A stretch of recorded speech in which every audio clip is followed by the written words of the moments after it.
All right, we've got a Lefever. This is a double action Nitro Express in 410, made several years ago.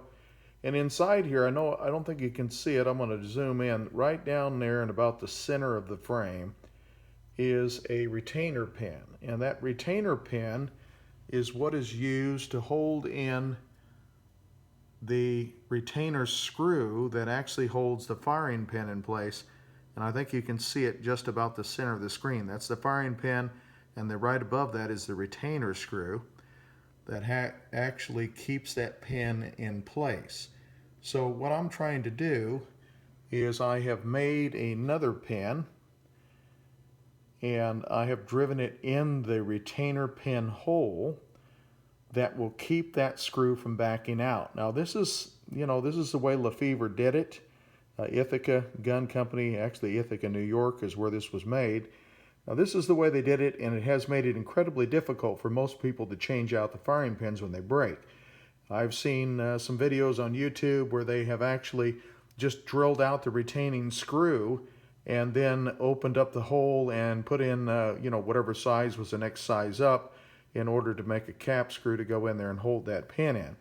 Now, what I did is actually went in with a 16th inch drill and drilled the pin out just deep enough to get the pin out of the way to turn the screw and get it out of there. Now, that's a simple way to do it.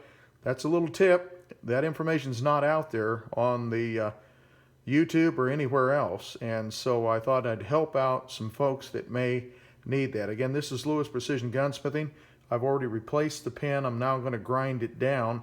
And what I'm going to do is I'm actually going to set with a punch that pin in to make sure that that pin does not come out, because you do not have a lot of room in there. There's not a lot of room in there in order to hold that pin in play.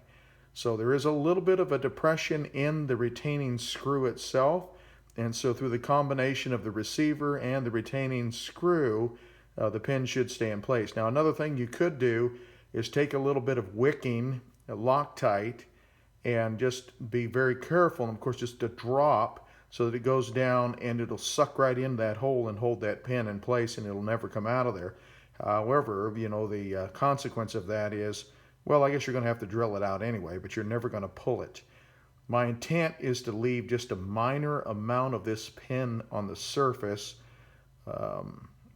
I haven't decided whether I'm going to do that yet or not. But anyway, this is Bob Lewis again for Lewis Precision Gunsmithing. Just a little tip on the Nitro Express made by Lefever. Thank you for watching. If you have a question or comment, let me know. God bless.